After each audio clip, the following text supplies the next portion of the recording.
चौथा सेशन है जब परमेश्वर का दास परमेश्वर का वचन कर लेकर आएंगे तब उनका हम जो तालियों से स्वागत करेंगे। परमेश्वर का दास रजनीश जैकब सर आ जाएंगे और तालियों से स्वागत करेंगे। Thank you, welcome. Thank you so much. आइए अपने सामने खड़े हो जाएं। हम लोगों को पता क्या करना है।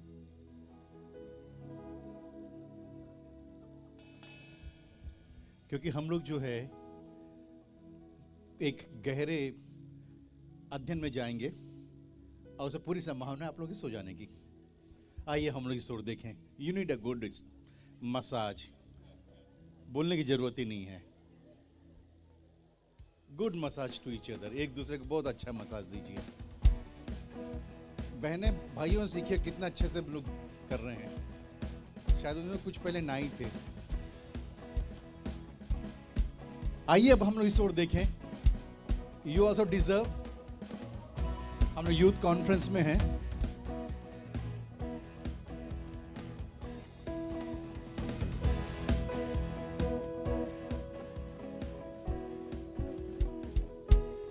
साल में एक बार ऐसा करना बेहद जरूरी है। ऐसा करने से स्वास्थ्य अच्छा रहता है, उम्र बढ़ती है। कुछ नहीं तो यादें रहती है कि हम लोग एक कॉन्फ्रेंस में गए थे।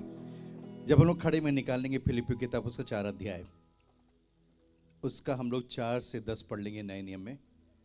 Philippians chapter 4 verse 4 to 10।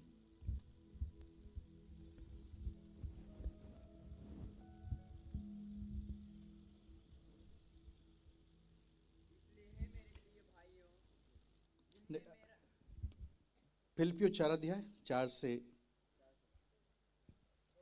आइए एक साथ पढ़ लेते हैं हम लोग, है ना। Let's read it together. आइए पढ़ें।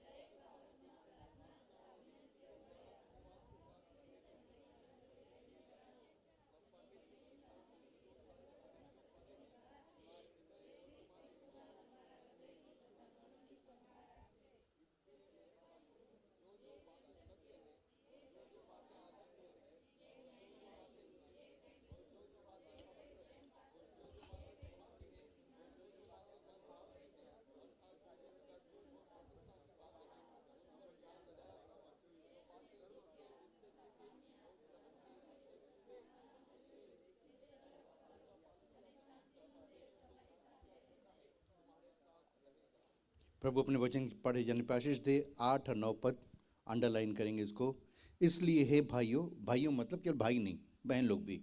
इसलिए हे भाइयों, जो बातें सत्य हैं, जो बातें आदरणीय हैं, जो बातें उचित हैं, जो बातें पवित्र हैं, जो बातें सुहावनी और जो बातें मनभावनी हैं, अर्थात जो सद्गुण और प्रशंसा की बातें हैं, उस पर ध्यान लगाया करो।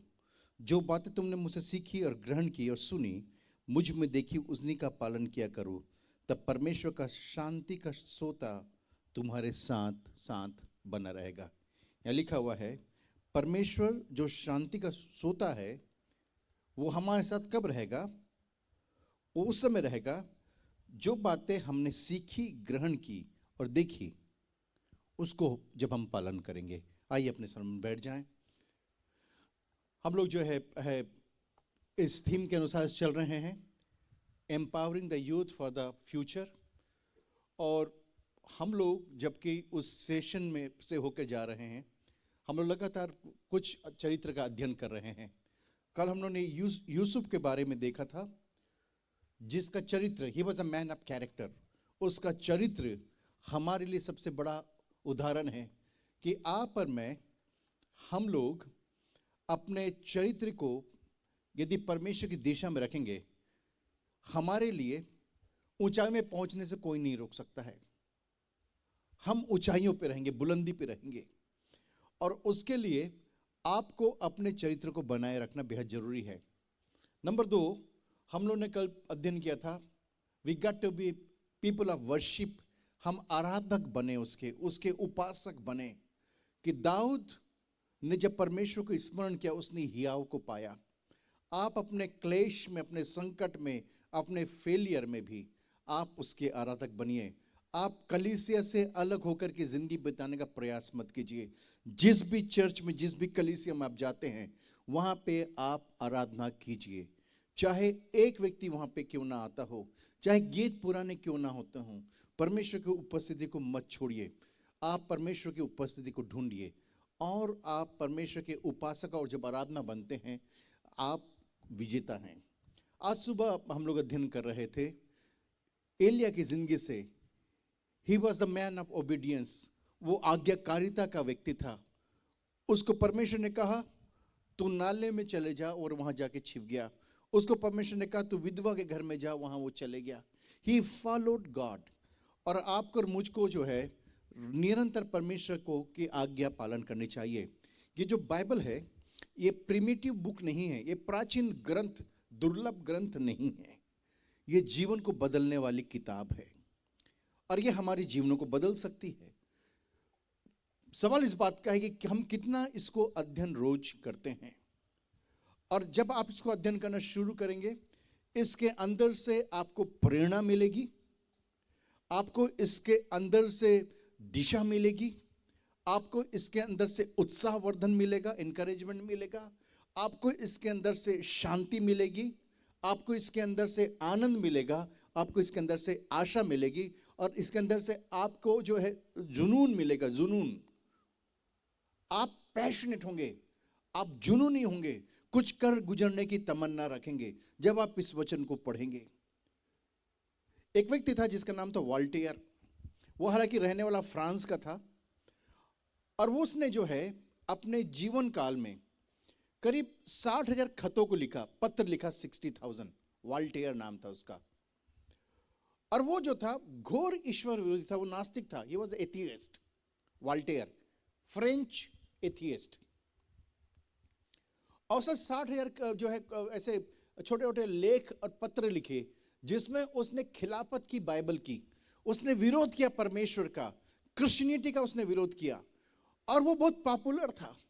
उसका एक स्टेटमेंट था कि एक दिन आएगा दुनिया में, एक दिन आएगा दुनिया में, मेरे जीते जी बाइबल जो है एक दुर्लभ किताब बन जाएगी। इसको कोई नहीं पढ़ेगा दुनिया में, इसको जो है म्यूजियम में रखा जाएगा, और दुनिया के म्यूजियम में इसको रखा जाएगा, ये कहते हुए कि ये वो किताब थी जिसको कभी कोई व्यक्ति पढ़ा करते थे, इसमें ईश्वर का ज्ञान था। अब उस ज्ञान की कोई जरूरत नहीं है, और इस किताब ने बहुतों को बरगलाया, पर आज इसको कोई नहीं पढ़ता है, और इसीलिए ये जो म्यूजियम में केवल पाई जाती है। ये किताब को कोई नहीं पढ़ेगा, ये जो है दुनिया के म्यूजियम में रखी जाएगी, दुर्लभ किताब करके। जब वॉल्टर की मृत्यु हुई, वॉल्टर की मृत्यु हुई, जिस घर में से रहकर वो लेख लिखा करता था, उसका एक घर जर्मनी में भी था। उस घर को जर्मन बाइबल सोसाइटी ने खरीदा जब बिक रहा था, और उसी कमरे में प्रिंटिंग प्रेस लगाया गया, जिस कमरे में बैठकर वो ईश्वर के विरुद्ध में जो किताबें लिखता था, और वहां बाइबल वहां से छपने लगी। आप वॉल्टेयर को जानते हैं? वॉल्टेयर को नहीं जानते? आप बाइबल को जानते हैं? सो गए लग रहा है लोग। आप लोग बाइबल को जानते हैं? क्या आपके पास बाइबल है? दिखाइए जरा। ऐसा इसलिए कर रहे ताकि आपको नींद भाग जाए? बाबा, मैं आपको एक सच्ची घटना बता रहा हूं। आप वॉल्टेयर को नहीं जानते हैं क्योंकि उसको नहीं जानते हैं, पर बाइबल आप जानते हैं क्योंकि आपके हाथों में है। जो व्यक्ति कभी घोषणा करता था ये बाइबल दुर्लभ किताब दुनिया में हो जाएगी, आज वॉल्टेयर को कोई नहीं जानता, पर बाइबल सारी दुनिया में लोग जानते हैं। हालेलुया। आज जो है इसका जो है अनुवाद जो है 600 से अधिक भाषा में दुनिया में हो चुका है। 3200 से अधिक तरह से जो है इसको प्रिंट किया जा चुका है। अलग अलग जो इसको बोलते हैं हम लोग, जो लैंग्वेज है, लैंग्वेज के अलावा डायलेक्ट है, उसमें भी इसको ट्रांसलेट किया जा रहा है। इसके सैकड़ों जो है अनुवाद हुए हैं और आज भी दुनिया में ये पढ़ी जा रही है, आज भी ये पॉपुलर है। दुनिया में सबसे ज्यादा बिकने वाली किताब वो बाइबल है। दुनिया में सबसे ज्यादा बिकने वाली किताब वो बाइबल है। और आप और मैं जब इसको पढ़ते हैं, अगर ये परमेश्वर का वचन नहीं होता तो जो वाल्टेयर ने कहा था, जिस नास्तिक ने कहा था, उसकी बात सच होती। ये आज भी पॉपुलर है, ये आज भी प्रसिद्ध है। इसको कितने लोगों ने फाड़ा, कितने लोगों ने जलाया, कितने लोगों ने नष्ट करने का प्रयास किया, परंतु आज भी ये जो है दुर्लभ किताब है। और परमेश्वर का धन्यवाद हो कि ये जो वचन है आज भी हम लोग का मार्गदर्शन करता है। हम लोग आज जब मैं चौथा जो है सेशन ले रहा हूँ, कैरेक्टर जो है मैं आपके सामने में रखना चाहूँगा, और वो कैरेक्टर है पौलुस। पौलुस के बारे में हम लोग ने बहुत कुछ सुना है, पौलुस के बारे में बहुत कुछ हम लोग जानते हैं, बहुत कुछ। और उसकी जो एक किताब है फिलिपियों किताब, बहुत ही पावरफुल किताब है। और यहाँ पे उसका जो जो जो थॉट है, उसकी जो फिलॉसफी है, उसका जो दर्शन है, वो फिलिपियों किताब में हम लोग पढ़ने को मिलता है। ये एक परिपक्वता का किताब है। आप जरूर फिलिपियों किताब अपने व्यक्तिगत जो अध्ययन में करें। इस पूरे हफ्ते या इस महीने में आपको जब भी समय मिलता है, बहुत लंबी चौड़ी किताब नहीं, केवल 4 इसके अध्याय हैं और 4 अध्याय को आप जो है एक दिन में खत्म कर सकते हैं। कीप रीडिंग, बहुत ही खूबसूरत ये वचन है। फिलिपी की जो विश्वासी थे उनको उसने लिखा था। और यहाँ पे जो इसका जो सार है, यहाँ पे जो क्रक्स है, या जैसे कहते हैं हम लोग भेद है, जो एक नौजवान को जानना चाहिए, यहाँ पे लिखा हुआ है। जो बात वो कह रहा है, इसलिए हे भाइयों, जो बातें सत्य है, जो बातें आदरणीय हैं, जो बातें उचित हैं, जो बातें पवित्र हैं, जो बातें सुहावनी हैं, जो बातें मनभावनी हैं, अर्थात जो सद्गुण और प्रशंसा की बातें हैं, उस पर ध्यान लगाया करो। अब ये जो कंटेंट है, ये जो फिलॉसफी है, आज के जो युग है जिसमें आप और मैं जी रहे हैं, उससे थोड़ा अलग हट करके है, उससे अलग हट करके है। क्यों? क्योंकि जैसे ही आपके हाथ में मोबाइल फोन आता है, एक टोटल इसका विरोधाभास हो जाता है, कॉन्ट्रडिक्शन हो जाता है, विरोध हो जाता है जैसे मोबाइल आता है। क्योंकि मोबाइल के अंदर में जो कुछ भी कंटेंट है वो सब कुछ फेक है। सभी नहीं, कंटेंट जो आते हैं आपके पास में, जो व्हाट्सएप फॉरवर्ड करते हैं, आपके पास में आया नहीं, आपने उठा के आगे बढ़ा दिया, अब उसके पास में गए नहीं, बढ़ा दिया आगे। कोई उसका वेरिफिकेशन नहीं होता है, कोई वेरिफिकेशन नहीं होता है। कई जो कलाकार हैं वो जो है वो शेर की मुंडी हटा करके उसमें लोमड़ी की मुंडी लगा दी, पूंछ जो है उसमें हाथी का लगा दिया, उसका जो पेट है वो जिराफ का लगा दिया, ऐसे करके वहां पे लिख देंगे आश्चर्यजनक चीज पाई गई दुनिया में, एक नया विचित्र जंतु पाया गया, सावधान हो जाइए, अपने बच्चों को अपने घर में रखिए। वो फॉरवर्ड कर दिया। अब वो पूरा जो साउथ गुजरात में घूम रहा है, वो आदमी शाम के 6 बजे निकलना बंद कर दिया। क्यों? क्योंकि एक अजीब तरह का जानवर यहाँ पे दिखाई दिया। कितने बार होता है, कितनी जगह मार काट मचती है।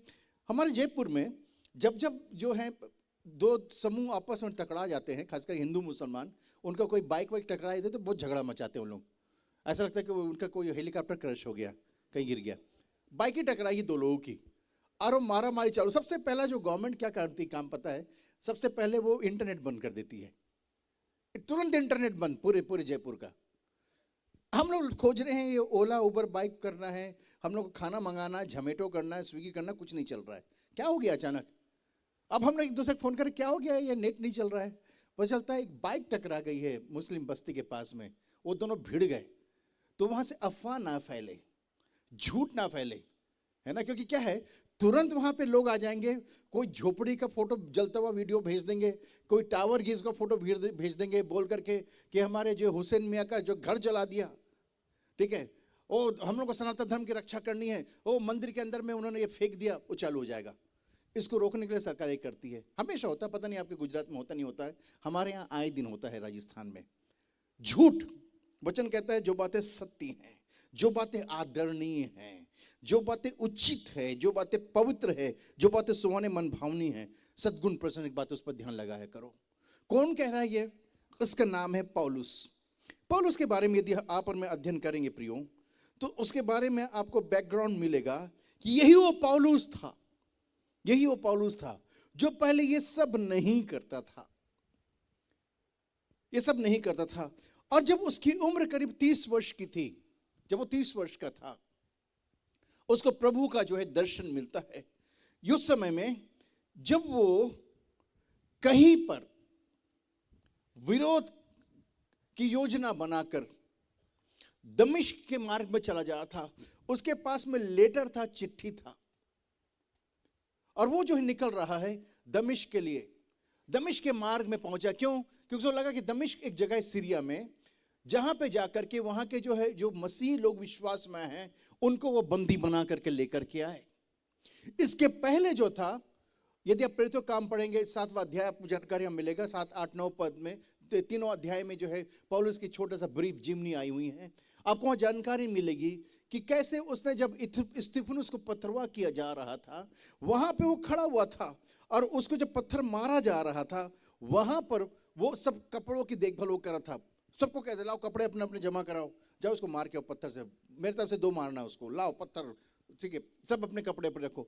He was a part of that gang. वो जो था वो उस समूह का हिस्सा था जो मसीहों को सताते थे, मसीह को सताते थे। आइए इसका अब हम लोग जो है थोड़ा सा बैकग्राउंड जान लें। फिलिप्पियों की किताब में 3 अध्याय निकाल लीजिए।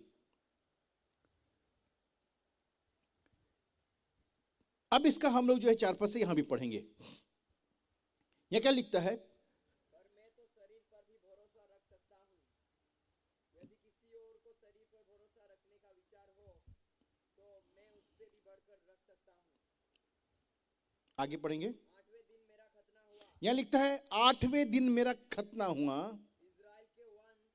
इस्राएल के वंश और बिन्यामीन के गोत्र का हूँ, बिन्यामीन के गोत्र का हूं। आगे, इब्रानियों का इब्रानी हूँ, व्यवस्था के विषय में आदि कहो तो फरीसी हूँ, उत्साह के विषय में यदि कहो तो कलीसिया का सताने वाला, और व्यवस्था की धार्मिकता के विषय में यदि कहो तो निर्दोष था।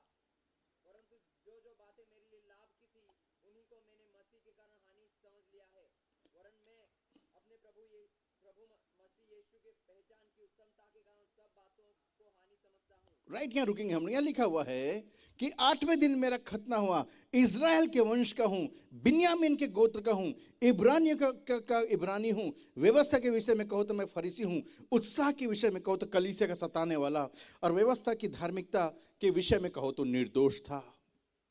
यह उसका बैकग्राउंड है कि पौलुस एक बहुत ही सोफिस्टिकेटेड, बहुत ही अच्छे बैकग्राउंड से आता था, और वो खालिस था, खरा था वो, और उसमें कोई भी दाग नहीं था, वो बेदाग पर्सनालिटी था। और यहां पे लिखा हुआ है कि वो बिन्यामीन के गोत्र में से था, वो इब्रानी था, और वो सारे नियम को पालन करता था। यदि आप उसका जो है अगर सोशल बैकग्राउंड देखें तो उसके जो परिवार के लोग थे वो राजघराने के लोग थे, जिनको रोमी शासन में अधिकारी का पद मिला हुआ था। और तार्सस नामक एक जगह है, तार्सस, वहां उसके परिवार के लोग रहा करते थे, और उसको जो है रोमन सिटीजनशिप मिली थी, रोमी नागरिकता मिली हुई थी। और रोमी नागरिकता मिलने का अर्थ यह था कि उसे कोई भी व्यक्ति छू नहीं सकता था, वो उसको कोई भी व्यक्ति घात नहीं कर सकता था। उसके पास रोमी नागरिकता थी, था वो इजरायली, था वो इब्रानी, वो बिन्यामीन के गोत्र का था, पर सेम टाइम में उसके पास में डुअल सिटीजनशिप थी। वो इब्रानी भी था, साथ ही वो रोमी नागरिक भी था। अब ऐसे बैकग्राउंड से जब वो आता है तो उसका जो नाम था, वास्तविक जो नाम था वो था शाऊल, और उसका जो दूसरा नाम था वो था पौलुस। जो शाऊल नाम का अर्थ होता है मांगना, मांगना। शाऊल नाम का अर्थ होता है मांगना या मांगा गया। शाऊल मीन्स आस्क्ड। और पौल जो नाम का अर्थ होता है छोटा या लिटिल। कि पौलुस जो था उसको जो है जिस बैकग्राउंड, जैसे जिस पृष्ठभूमि से आता था, वहां पे उसको कट्टरता सिखाई गई थी। वो कट्टर व्यक्ति था और घोर क्रिस्ट विरोधी था, कलीसिया का सताने वाला था। मैं नहीं सोचता कि आप लोगों ने कभी भी कलीसिया को सताया होगा, पर यह व्यक्ति जो था घोर परमेश्वर का विरोधी था। वचन बताता है जब वो जा रहा है दमिश्क के मार्ग में, परमेश्वर की आत्मा उसे मारती है जिस घोड़े में था उससे वो जमीन पे गिरता है, और उसके बाद में जो है परमेश्वर का पुत्र प्रभु यीशु मसीह उससे बात करता है।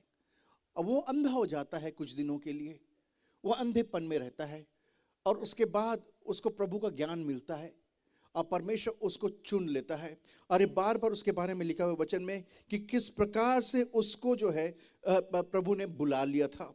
अब हम लोग उसकी उसकी उसकी हिस्ट्री जानेंगे, आपको जानकारी मिलेगी कि पौलुस जो कभी कलीसिया का सताने वाला था, पौलुस जो कभी विरोध किया करा था, पौलुस के अंदर में जो जो जोश उत्साह था, उत्तेजना थी, वो अपने धर्म की रक्षा करने की थी। अब वहां से वो चेंज हो गया है, यहाँ पे उसका जीवन और मन परिवर्तन हो गया है, उसका जीवन और मन परिवर्तन हो गया है।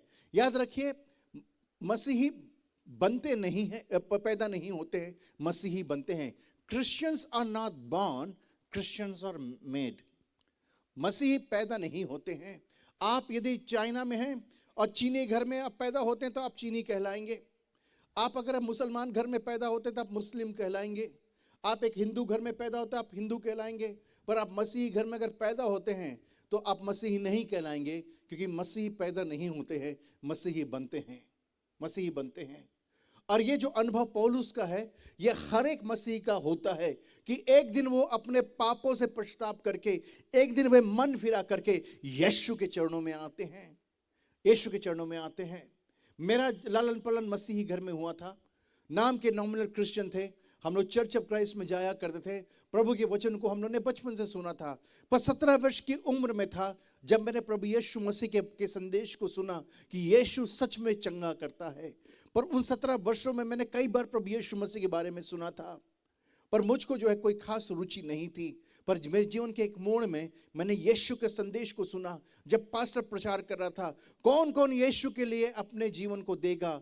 और मैं सामने अपने हाथ को उठा के पुलपिट की तरफ में चल पड़ा, स्टेज की तरफ में चल पड़ा, और अपना जीवन मैंने यीशु को दे दिया। मैं प्रभु यीशु मसीह को अपना उद्धारकर्ता करके स्वीकार किया। और यही नहीं, उसके बाद में मैंने मन फिराया, पश्चाताप किया, पानी का बपतिस्मा लिया और कलीसिया का भाग हो गया। मेरे भाई विश्वास में नहीं आए थे उस समय में, और वो मुझको देख करके हंसते थे और कई बार कहते थे कि यार तेरे को हो क्या गया है, आजकल तू बाइबल पढ़ने लगा है। मैं लोग नहीं, बाइबल पढ़ना जरूरी है, सिर्फ जीवन की बातें लिखी हुई हैं। तो कई बार वो लोग जो है मजाक के लिए मेरी बाइबल छिपा देते थे। अब मैं आकर ढूंढता था मेरी बाइबल कहाँ गई। वो लोग कहते कोई बात नहीं, सो जाओ यार, पहले भी तो पढ़ता नहीं था, कोई फर्क पड़ता है। पर मुझे लगता था शायद कि कुछ मेरा मिस हो रहा है, और उनसे मैं रिक्वेस्ट करता मेरी बाइबल मुझे दो। वो लोग बार्गेन करते थे, पहले जो है कल सुबह का चाय तेरे को बनाना है तब मिलेगी, मैं तो जरूर। और मेरी बाइबल वो ला के देते हैं, मैं बाइबल पढ़ता, सो जाता। थोड़ा समय के बाद में वही मेरे भाई जो मुझे टॉर्चर किया करते थे, मेरे साथ में एक दिन मीटिंग और सभा में गए। वो आराधना में बैठे हुए थे। मेरे बड़े भाई ने, मेरे छोटे भाई ने अपना जीवन प्रभु यीशु मसीह को दिया, और वो प्रभु यीशु मसीह पे चलने लगे। एक दिन मैंने सुना कि वो लोग जो हैं प्रभु के बारे में बातचीत कर रहे हैं घर में, और वो लोग निर्णय कर रहे हैं कि अपने आय का, अपनी इनकम का भी बड़ा हिस्सा हम लोग प्रभु को देंगे। And they lived a good life in the church. प्रभु यीशु मसीह के लिए उन्होंने एक बेहतरीन जिंदगी बिताना उन्होंने आरंभ किया। ये जिंदगी का बदल जाना बताता है कि परमेश्वर सच्चा है। परमेश्वर जो है कल्पनाओं का ईश्वर नहीं है। ये विदेशी जो है षड्यंत्र नहीं है। ये कोई योजना नहीं है जहां पे भारत देश को कभी गुलाम करना है। वो परमेश्वर जो सनातन का है, जिसने पौलुस को बदला, वो आपको और मुझको भी बदलने की ताकत रखता है, और आगे चलकर हमारी संतानों को भी वो बदलेगा। आमीन। परमेश्वर बदलता है। आप और मैं जब कभी भी परमेश्वर के बारे में बात करते प्रियो, आपको जानना जरूरी है कि मसीहत धर्म नहीं है, परंतु मसीहत परमेश्वर के साथ में रिश्ता है। Christianity is not a religion, but it is a relationship with God. Christianity is not a religion, but it is a relationship with God. मसीहत धर्म नहीं है। धर्मों में क्या है? धर्मों में जो कर्म कांड है, धर्मों के अंदर में रीतियां हैं, कुरीतियां हैं, उनके अंदर में परंपराएं हैं, रीति रिवाज है। पर मसीह में न तो कोई रीति रिवाज है, ना ही कोई परंपराएं हैं, ना ही किसी भी तरह की रीति और कुरीतियां हैं कि आप ऐसा करो, दाहिने हाथ से तुमको ये डालना है, जब तुम ये करते हो तो उसके लिए इस तरह से करो, अपने अपने जो इस रंग के कपड़े को पहनो, तुम नहा करके आओ, तुम धागे को इधर से उधर करो, उसके बाद में तुम्हारी सुनवाई होगी। ऐसा कुछ भी नहीं करना है। ऐसा कुछ भी हम लोग नहीं करते हैं। हम लोग का काम बहुत सिंपल सा है। वचन में लिखा हुआ है, ढूंढो ईश्वर को जब तक वो मिल सकता है, पुकारो उसको जब वह तुम्हारे करीब है। आप अपने परमेश्वर को कहीं पर भी, किसी भी जगह, कभी भी पुकार सकते हैं। उसके लिए आपको योजना नहीं बनाना है, उसके लिए आपको एनवायरनमेंट क्रिएट नहीं करना है। कई बार जो है मसीही शिकायत करते हैं, अरे पास्टर जी आपने प्रार्थना रख दी सुबह 6 बजे की। अरे मैंने कौन से रोज करते हैं हम लोग, ये हफ्ता ही तो है, एक हफ्ता। अरे पास्टर 6 बजे आपको तो पता है हम लोग रातों कितना जागते हैं। अरे मेरे पता है मुझको, रात भर आप लोग जागते हो, गेम कुछ देखते रहते हो, ऑनलाइन करते रहते हो, सारा गेम खेलते रहते हो पूरी रात भर। बंद करो सब, हम लोग सुबह प्रार्थना करनी। अरे पास्टर सुबह उठना। मैंने कहा अच्छा है, प्रभु को धन्यवाद हो तुम अन्य जाति में नहीं हो। और बेचारे तो 365 दिन उठते हैं, सुबह उठते हैं, ठंडे पानी से नहाते हैं, उसके बाद में सूर्य को नमस्कार करते, जल चढ़ाते हैं।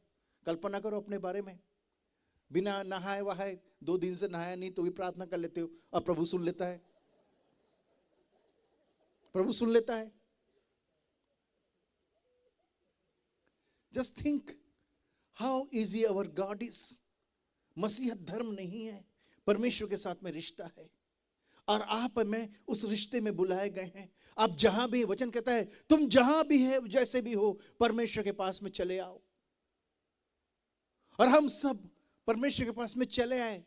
हम लोग गाना गाते थे, जैसा मैं हूं बिन योग्यता, पर करके आसरा लहू का, सुनकर तेरा न्योता मसीह मैं आता हूं। हम लोग ने किया ही ये। जिंदगी का बदल जाना ये बताता है कि जिस परमेश्वर की आप और मैं आराधना करते हैं वो सच्चा है। पौलुस की जिंदगी बदल गई थी। अब पौलुस जो है बदला हुआ है, पौलुस बिल्कुल बदल चुका है। अब वो मिशनरी यात्राएं कर रहा है, एक जगह से दूसरी यात्रा कर रहा है। प्रेरितों का काम अध्याय 9, यहां पे आप उसका कन्वर्जन पाएंगे, उसका जीवन परिवर्तन पाएंगे, उसका जीवन परिवर्तन पाएंगे। वो कन्वर्ट हो गया है। आज सबसे बड़ी समस्या हमारे देश में, हम लोग खाली खड़े होकर 4 दोस्त बात कर रहे हैं बाइबल लेकर के, तो लोग पूछने चले जाते हैं आप लोग क्या कर रहे हैं यहाँ पे, धर्मांतरण तो नहीं कर रहे हो? अरे मैंने कहा हम लोग खड़े होकर बात कर रहे हैं। नहीं आपके हाथ में बाइबल है। लोग कितने दहशत में है ना। पर आपको पता होना चाहिए जो कन्वर्जन है ये होता है, 100% होता है। जब तक जीवन बदलेगा नहीं तब तक कैसे काम चलेगा। मसीहत में लोग पैदा नहीं होते हैं, मसीहत में लोग बनते हैं, मसीही बनते हैं। पौलुस का जो है यहाँ पे जो है जीवन परिवर्तन हो रहा है। He is getting converted. अध्याय 9 में आप इसको पढ़ेंगे। उसके बाद में जो है प्रेरितों का काम 13 अध्याय जब आप पढ़ते हैं, प्रेरितों का काम 13 अध्याय, वहां पे पौलुस की पहली मिशनरी यात्रा हो रही है। अब वो जो व्यक्ति पहले मारा मारी कर रहा था, जो सताता था, अब वो जो है खुदा कलाम लेकर के जा रहा है, लंबी यात्रा में चले गया है। वो पहली मिशनरी यात्रा कर रहा है। आप 13 अध्याय से 15 अध्याय के 5 पद तक पढ़ेंगे, वहां पाएंगे वो जो है शहर शहर जा रहा है, कलीसिया स्थापित कर रहा है। उसके बाद में हम लोग पढ़ते हैं उसके जो है दूसरी मिशनरी यात्रा वो कर रहा है। दूसरी मिशनरी यात्रा उसकी चालू हो चुकी है। तीसरी मिशनरी यात्रा कर रहा है। जब आप प्रेरितों का काम 18 अध्याय पढ़ेंगे 21 के 14 तक, वहां पे उसकी आप जो है तीसरी मिशनरी यात्रा को पाएंगे। अब ये जो है लगातार जो है यात्राएं कर रहा है, खुदा का खिदमत कर रहा है, परमेश्वर की सेवकाई कर रहा है। उसके वचन बेहतरीन है, उसके वचन में जो है ताकत है कि लोगों को जिंदगी को बदल दे। उसके अंदर में गंभीरता है। पर आपको जानना पड़ेगा कि जो पौलुस जो था, जिसके वचन को पढ़ के लगता है कि वो सॉलिड पर्सनालिटी होगा, भारी भरकम व्यक्ति होगा, पौलुस ऐसा कुछ नहीं था। पौलुस एक छोटा व्यक्ति था, उसकी कद काठी बहुत सामान्य और छोटी थी। करीब 4 साढ़े 4 फीट का छोटा एक नौजवान व्यक्ति था, और उसके सिर में बाल नहीं थे, वो गंजा था। साथ ही उसको आंख से कम दिखाई देता था। शाम होते ही उसको ज्यादा कुछ दिखता नहीं था। उसकी आंख की रोशनी ऑलमोस्ट जा चुकी थी और उसकी नजरें कम थी, उसको ज्यादा दूर तक दिखाई नहीं देता था। यही नहीं, उसके सिर के ऊपर, माथे के ऊपर में एक छोटा घाव भी था जो कभी हील नहीं हुआ। बाइबल लिखा है कि उसने कहा कि मैंने परमेश्वर से 3 बार विनती की, पर उसने कहा मेरा अनुग्रह तेरे लिए काफी है। उसने कहा अब उस कष्टों के मध्य, अपनी पर्सनल प्रॉब्लम में, अपनी व्यक्तिगत समस्या के बीच में भी वो जो है परमेश्वर की सेवा कर रहा है। He is in crisis now and then. हर समय वो संकट में है, हर समय वो समस्या में है। पहले कभी वो कलीसिया का सताने वाला था, पहले कभी जो उसकी जिंदगी के वो आंदोलन उसको कंफर्ट देते थे, अब वो परमेश्वर की खिदमत में आ गया है। अब क्या हो रहा है उसकी जिंदगी में? उसकी जिंदगी में चीजें काफी बदल चुकी है। आइए अब हम लोग जो है उसका दूसरा हम लोग संघर्ष देखेंगे। दूसरा कुरिन्थियों की किताब 11 अध्याय 22 पद से हम लोग देखें। दूसरा कुरिन्थियों की किताब 11 अध्याय, हम लोग यहां पे उसका एक और हम लोग बैकग्राउंड देखते हैं। 11 अध्याय हम लोग पढ़ लेंगे। हम लोग इसका जो है 22 पद से पढ़ लेंगे आगे। 22 से लेकर के हम लोग जो है 33 पद तक पढ़ लेंगे। आइए मिलकर हम लोग एक साथ पढ़ें। 22 से 33 एक साथ मिलकर पढ़ें। क्या वे ही इब्रानी हैं? मैं भी हूं। क्या वे ही इजरायली हैं? मैं भी हूं। क्या वे ही अब्राहम के वंश के हैं? मैं भी हूं। क्या वही मसीह के सेवक हैं? मैं पागल के समान कहता, मैं उनसे बढ़ करके हूं। अधिक परिश्रम करने में, बार बार कैद होने में, कोड़े खाने में, बार बार मृत्यु के जोखिमों में। 5 बार मैं यहूदियों के हाथ से 39 कोड़े खाए। 3 बार मैंने बेते खाई। 1 बार पथरवाह किया गया। 3 बार जहाज जिनमें चढ़ा था टूट गया। 1 रात दिन में समुद्र में काटा। मैं बार बार यात्राओं में, नदियों के जोखिमों में, डाकुओं के जोखिमों में, अपनी जाति वालों के जोखिमों में, अन्य जातियों के जोखिमों में, नगरों के जोखिमों में, जीवन जंगल के जोखिमों में, समुद्र के जोखिमों में, झूठे भाइयों के जोखिमों में पड़ा रहा। परिश्रम और कष्ट में, बार बार जागते रहने में, भूख प्यास में, बार बार उपवास करने में, जाड़े में उघाड़े रहने में और अन्य बातों को छोड़ जिनका मैं वर्णन नहीं करता, सब कलीसियाओं की चिंता मुझे प्रतिदिन दबाती है। किसकी निर्बलता से मैं निर्बल नहीं होता, किसके पाप में गिरने से मेरा जी नहीं दुखता। यदि घमंड करना अवश्य है तो मैं अपनी निर्बलताओं में घमंड करूंगा। प्रभु यीशु का परमेश्वर और पिता जो सदा धन्य है जानता है कि मैं झूठ नहीं बोलता। दमिश्क में अरितास राजा की ओर से जो राज्यपाल था, उसने मेरे पकड़ने को दमिश्कों के नगर में पहरा बिठा रखा था और टोकरे से, खिड़की से होकर दीवार पर से उतारा और उसके हाथों से बच निकला। यहां पे आप एक पैकेज पाएंगे प्रियो। पूरा जो ये जो पैकेज है, यहां पे पौलुस की जिंदगी का पैकेज है। यहां लिखता है कि मैं कष्ट करने में, परिश्रम करने में, कैद होने में, कोड़े खाने में मैं घमंड करता हूं। मैं मसीह के लिए दुख उठाता हूं और उसके लिए मैंने क्या करनी चाहिए। यहां पे पूरी लिस्ट दी गई है, यहां पूरी लिस्ट दी गई है। और यहां पे जब आप लिस्ट पढ़ते हैं तो आपको लगेगा कि ये बंदा कर क्या रहा है, इसका कसूर क्या है, इसका कसूर क्या है, इसने कौन से ऐसे अपराध किए कि बार बार उसके ऊपर में संकट आ रहा है। लेट मी टेल यू, आप और मैं, हम लोग ये संकट नहीं चाहते हैं। मैं पास्टर हूं कलीसिया का, मैं कभी नहीं चाहता कि जो अन्य जाति लोग हैं वहां पे सामने में चर्च के आकर के नारा लगाएं, ठीक है, कि मसीही लोग मुर्दाबाद और क्रिश्चियन हाय है और धर्मांतरण बंद करो। मैं नहीं चाहता। कल्पना करें हम लोग कितने सेंसिटिव हैं। पर उस समय में पौलुस रात और दिन जो है संकटों में था, रात और दिन। ये उसकी चॉइस नहीं थी, उसकी चॉइस नहीं थी। ये उस समय में उसके हाथ में लिखी हुई बाइबल नहीं थी, ये लिखी हुई बाइबल नहीं थी। वो खाली हाथ था। उसके पास में कुछ जो है चर्म पत्र होते थे, कुछ जो उसके कपड़े होते थे, उसको लेकर पहुंच जाता था। उसने जो है प्रभु यीशु मसीह के बारे में बचपन में सुना था और हो सकता है शायद उसने कभी उसका दीदार किया होगा, दर्शन भी पाया हो। तो वो छोटा था जब उसके प्रभु यीशु मसीह उसके नगरों और शहरों में घूमा करता था। पर जब वो विश्वास में आता है, उस विश्वास को की शिक्षा जो उसने बरनबास से पाई थी, जो उसने स्तिफनुस की मौत के समय में जो कॉन्फिडेंस और विश्वास देखा था और जिस आवाज को उसने सुना था जब वो कलीसिया की संगति में गया, जहां पर उसने गवाहियां सुनी थी, उसने उसको स्वीकार कर लिया। अब पौलुस की जिंदगी में ऐसे अवसर आए कि वो जब निकल करके प्रचार करने जाता, लोग उसके संदेशों पर विश्वास करते और अपनी मूर्तों को उठा के फेंक देते। वो अपने धार्मिक ग्रंथों को किनारे कर देते और यीशु के बातों में विश्वास करके पानी का बपतिस्मा लेकर कलीसिया के भागी हो जाते थे। वचन बताता है कि यीशु के बारे में जब वो जानकारी देता था तो सैकड़ों लोग उस पर विश्वास करते थे। पर जहां भी पौलुस गया वहां पे हमेशा दंगे हो जाते थे। और याद रखना, सच्चाई का ही विरोध होता है। आप सच्चाई का ही विरोध होता है। आप सच्ची बात करें, हो सकता है पूरा विरोध हो। हमारा देश बाबाओं से भरा हुआ है और आए दिन कई तरह के बाबा लोग आते रहते हैं टीवी में। और एक बार मैं देख रहा था टीवी में कि एक बाबा थे, वो 2000 रुपए लेते हैं अंदर हॉल में आने का, एक बार का 2000 रुपए। अब तो पता नहीं कितना लेते हैं। उनके सभा में आपको ना 2000 रुपए आपको देना है, रजिस्ट्रेशन करा के जाइए। और अंदर में वो बैठे थे सिंहासन पे अपनी उंगली देखते हुए। बंदा सामने बोल रहा है, बाबा पता नहीं क्या हो गया है, मेरी शादी को 3 साल हो गए थे, पहले मेरी वाइफ अच्छी रोटी बनाती थी, गोल गोल बनती थी, और हम लोग बहुत अच्छे से अपनी ज़िंदगी खा के बिता रहे थे।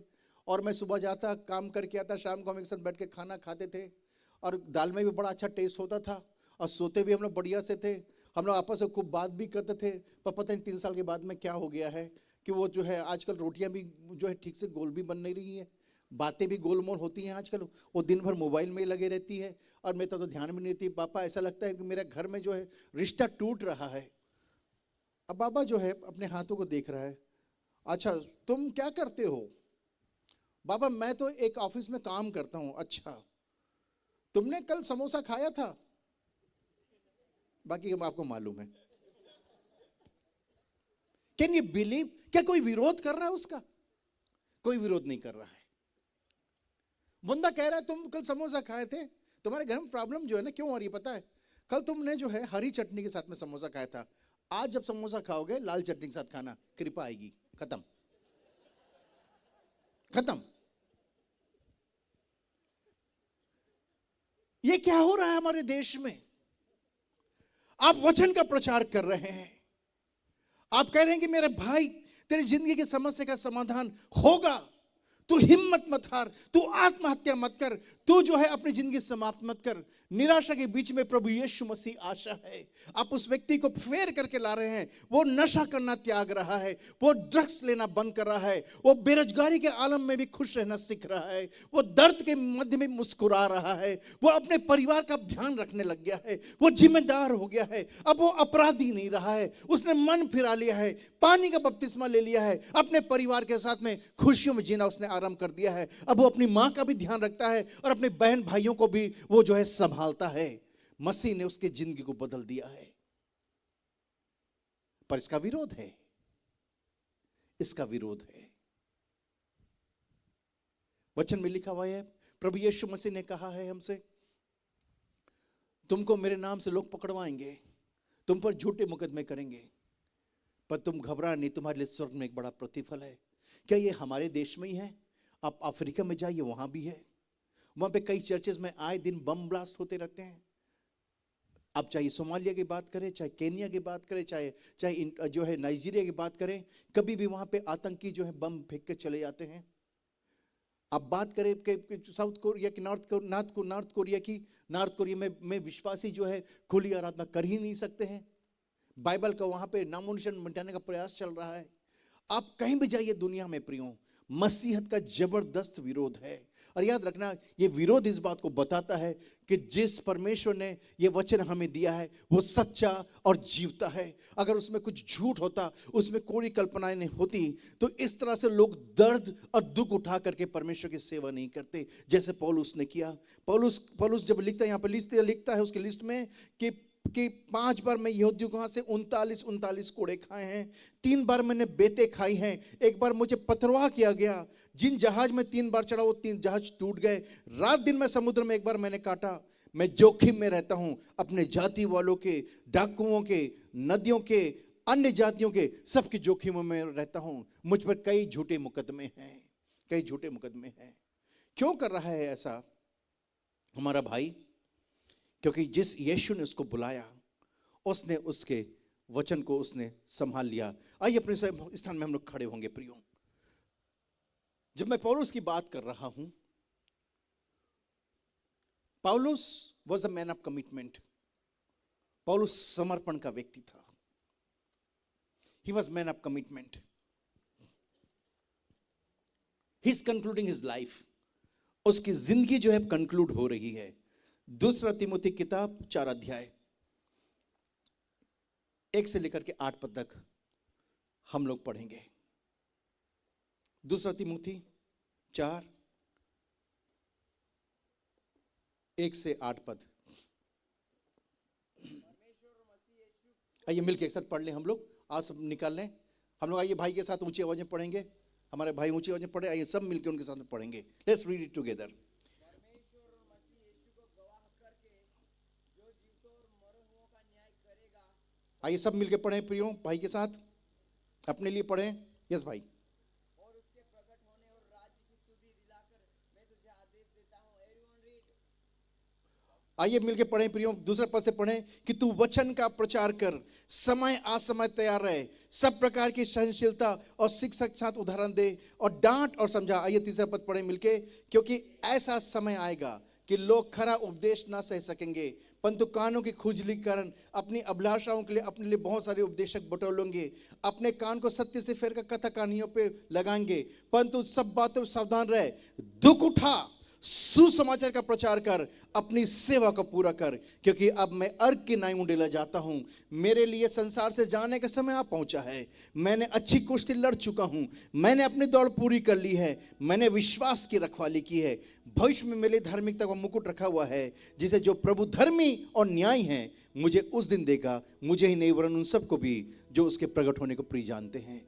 यहां लिखा हुआ है, मेरे साथ तो दुख उठा। आप और मैं प्रभु यीशु मसीह में कंफर्ट को नहीं ढूंढ रहे हैं।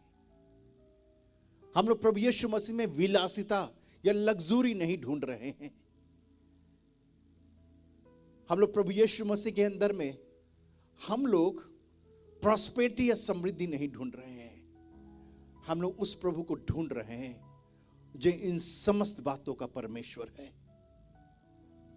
सारी लग्जरी उसकी है, सारी प्रॉस्पेरिटी उसकी है, सारी समृद्धि उसकी है, सारी दुनिया का जितना भी कंफर्ट है, आराम है, सब उसका है। हम उस प्रभु को ढूंढ रहे हैं और प्रभु हमसे कहता है, मेरे लिए तू दुख उठा, सुसमाचार का प्रचार कर, अपनी सेवा को पूरी कर।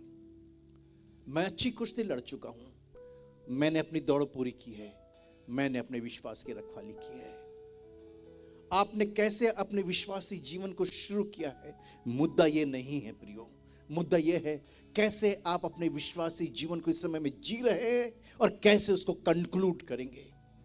क्या आप भी जब मृत्यु आपके नजदीक आते हैं तो आप एक कह सकते इत्मीनान के साथ, मैं अच्छी कुश्ती मैंने लड़ी है, मैंने अपनी दौड़ पूरी की है, मैंने अपने विश्वास की रखवाली की है।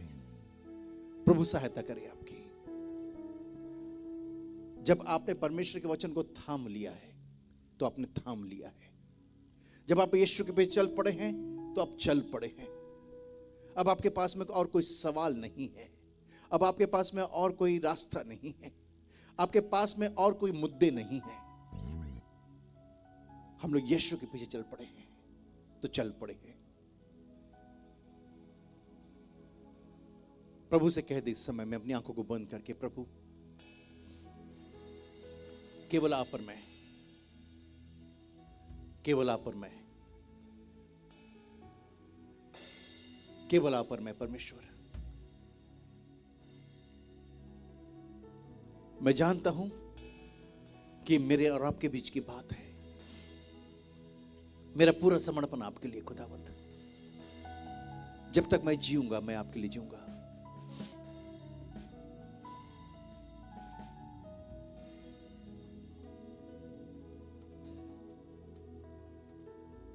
आइए प्रभु से कह दे समय, परमेश्वर पिता मुझ पर अपनी दया का हाथ बना के रख। जैसा पौलुस समर्पण के साथ जिया है वो इस समर्पण मेरा भी हो। मैं आपके लिए दुख उठाने को तैयार हूं। मैं आपके सुसमाचार का प्रचार करूंगा, मैं आपकी सेवा करूंगा।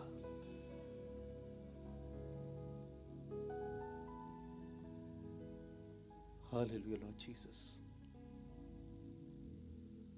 Hallelujah, Lord Jesus.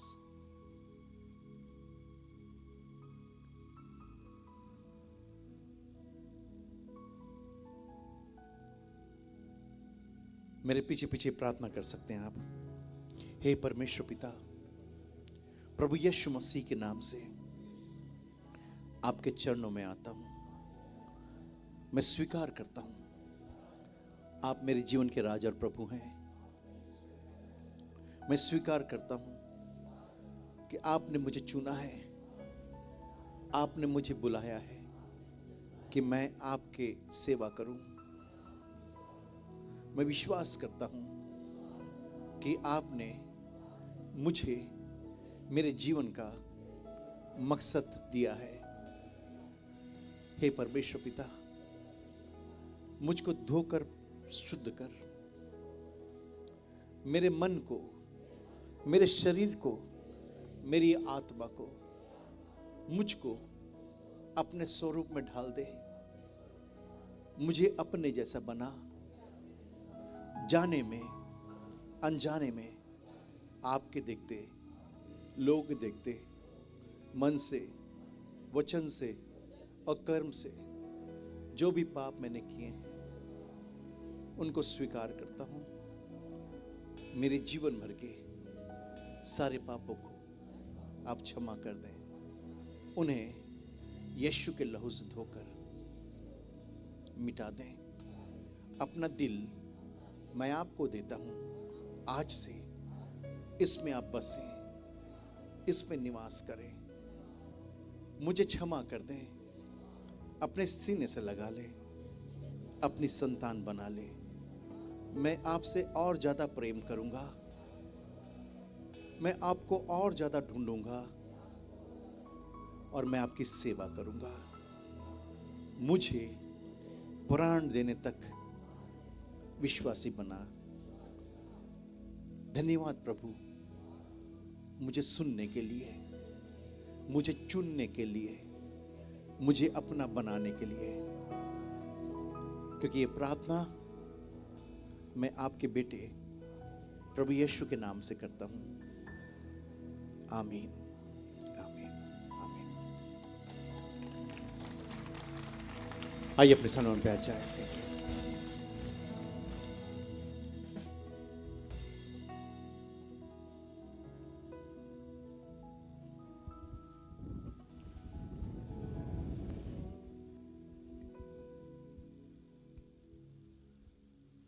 हालेलुया। आए हम अपनी जगह पर खड़े हो जाएंगे। अपनी जगह पर खड़े हो जाएंगे।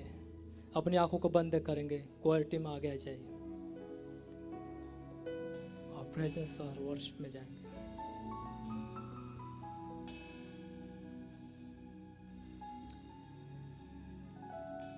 Hallelujah, praise the Lord. Thank you Holi spirit.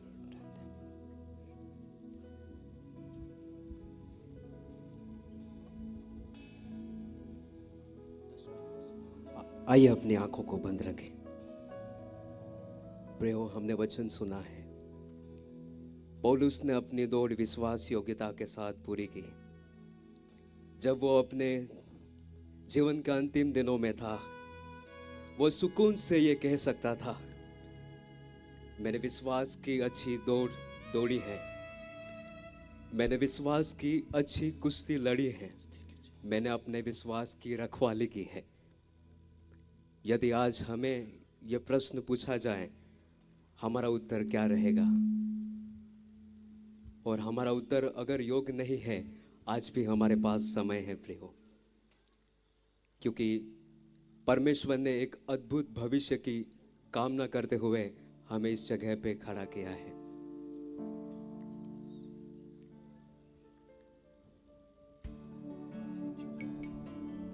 आइए उसके साथ जुड़ जाएं।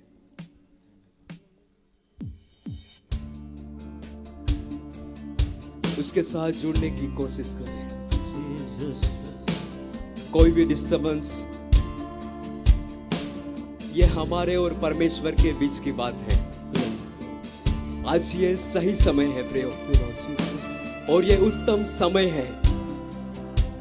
ये सबसे अनोखा समय है।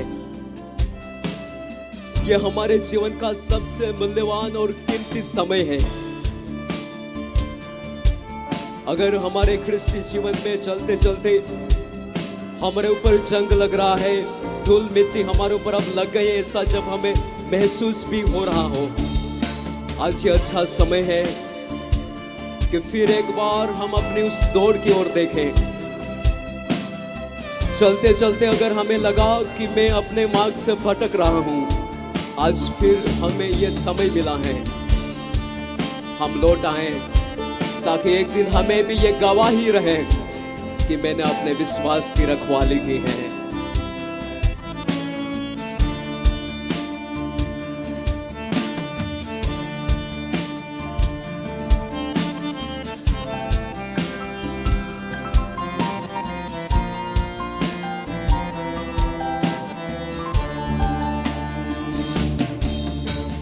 पवित्र मुझे बना दे प्रभु, शुद्ध मुझे कर दे प्रभु। पवित्र मुझे बना दे प्रभु, शुद्ध मुझे कर दे प्रभु, ताकि तेरे जैसा दिखूं, ताकि तेरे जैसा दिखूं। शरीर की अभिलाषाओं पर, शैतान की सारी ताकत पर, शरीर की अभिलाषाओं पर, शैतान की सारी ताकत पर विजय में पाऊं, जय में पाऊं, विजय में पाऊं, जय में पाऊं, ताकि तेरे जैसा दिखूं, ताकि तेरे जैसा दिखूं। तेरा वचन मेरे दिल में रखूं, प्यार में तुझसे ही करूं, प्रार्थना में बन पाऊं। Thank you Lord, Holy Spirit, धन्यवाद यीशु।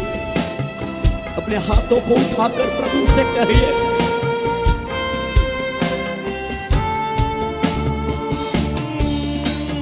तेरा वचन मेरे दिल में रखूं, प्यार में तुझसे ही करूं।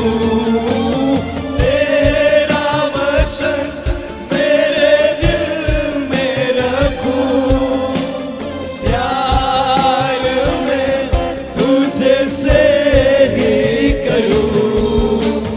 प्रार्थना में बल में पाऊं, प्रार्थना में बल में पाऊं, ताकि तेरे जैसा दिखूं,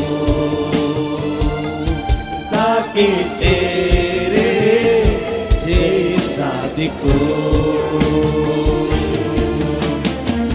तेरा हाथ सदा मुझ पर रहे, तेरी अगुवाई में नित्य में चलूं, संगति में तेरी पवित्र आत्मा में बढ़ूं, ताकि तेरे जैसा प्रभु मैं दिखूं, जो तू पवित्र है। Yes hallelujah.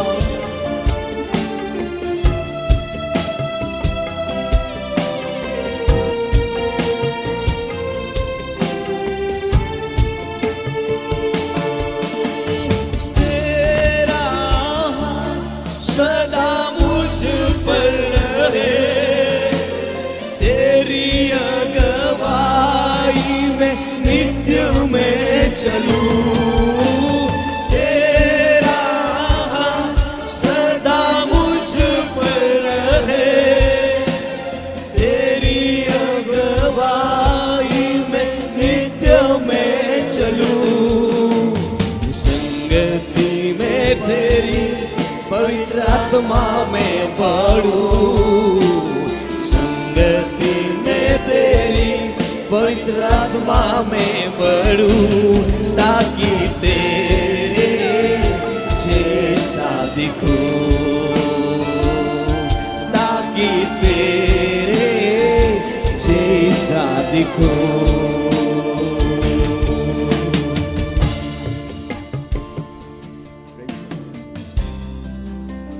पिता, हम आपको धन्यवाद देते हैं, हम आपकी स्तुति और प्रशंसा करते हैं पिता, आपके नाम की हम बड़ाई करते हैं परमेश्वर। तो आज भी हमें संभालता है प्रभु। तेरे लोग, तेरे बेटे बेटियां जो यहाँ पर खड़े हुए हैं, जिन सारी विपत्तियों से होकर के वो गुजर रहे हैं पिता, जो भी कठिनाइयों का सामना हम कर रहे हैं हमारे हर रोज के जीवन में, हमारे ख्रिस्ती जीवन में जो भी कठिनाइयों का हम सामना कर रहे हैं प्रभु, हम आपसे विनती करते हैं पिता, उन सब बातों को सहने के लिए तो हमें हिम्मत दे पिता। उन सारी बातों में एक खरा योद्धा बनकर के आगे निकलने के लिए पिता तो हमें शक्ति प्रदान करे पिता। जो कुछ विपरीत बातें हमारे जीवन में हो रही हैं प्रभु, उन सबों से हम घबराए नहीं पिता, ना हिम्मत भी ना हो परमेश्वर पिता। आपकी हियाव रख करके हम अंत तक अपने विश्वास की रखवाली करने वाले बने परमेश्वर पिता। हम सभी को आपकी कृपा की जरूरत है प्रभु जी। यहाँ पे उपस्थित हर एक लोगों को हम आपके हाथों में समर्पित करते हैं प्रभु। अगर कोई ना हिम्मत हुआ है पिता, कोई निराश होकर के अपनी सेवकाई को कर रहा है प्रभु, तेरी शांति और आनंद से तू उन्हें भर दे परमेश्वर पिता। और प्रभु अपनी बड़ी महिमा के लिए हम सबों को तो इस्तेमाल कर परमेश्वर पिता। सारा महिमा, आदर, गौरव और जलाल आप ही को देते हैं प्रभु। यीशु मसीह के नाम से मांगते हैं, आमीन।